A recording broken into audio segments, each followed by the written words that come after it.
lingering glances, finally a kiss, all igniting the fire that seemed to always linger just below the surface.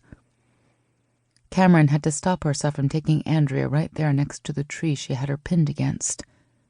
Andrea wouldn't have minded, she knew, as her hands had already crept under Cameron's shirt with a purpose. Andrea's eyes had been filled with heated desire as Cameron pulled away from her, nearly dragging her back to the motorhome for their afternoon tryst.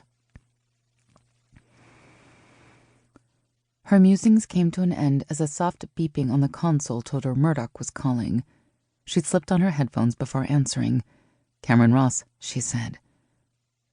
"Please hold," came the pleasantly animated voice of the automated secretary Murdoch now used.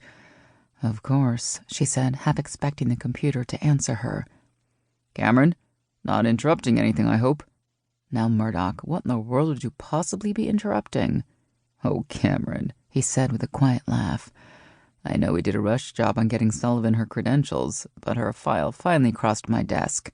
And I'm assuming you took the photo that was submitted?" "Yeah. And?" she asked, glancing at Andrea, who was pretending not to listen to the conversation. "And you're going to tell me this is strictly a professional arrangement?" "Of course, Murdoch. I know the rules for that sort of thing. You think I'd buck that?" She grinned at Andrea, who had stopped pretending not to listen, and now had turned around and leaned on the counter, blatantly watching her. "I'm not even going to answer that, Cameron. Let's do a video conference. It's time I met her face to face. Besides, I've got some news. 5 minutes. The call ended and Cameron removed her headset, a shy smile directed at Andrea. "Video conference. He wants to officially meet you." "Are we in trouble?" "No. Rules are rules, and he knows I break most of them. I'm sure he's just curious, that's all." She flipped open her laptop, logging in quickly. 5 minutes, she said. "I'll hold off on dinner then. I was just going to do a quick veggie burger and fries." Cameron wrinkled up her nose. "We could order pizza." Andrea made a face at her. "I draw the line at 3 times a week. Besides, I think we're a little out of reach of pizza delivery. Thank God," she added. It was an ongoing battle with them, Cameron trying to see how many times a week she could get her beloved pizza, and Andrea trying to get her to eat a little more variety. Before she could offer a retort, 2 quick beeps signaled that Murdoch had logged into their session. She smiled as his face came into focus. "Hi, Murdoch. You're looking well." "Thank you, Cameron. As are you." Cameron held Lola in her lap. "You've met Lola, of course," she said, stroking the kitten's fur. "Yes, your little tiger. How about I meet your new partner?" Cameron motioned for Andrea to join her on the love seat. "Andrea, come meet the boss." Andrea smiled easily. "Special Agent Murdoch, a pleasure to finally meet you."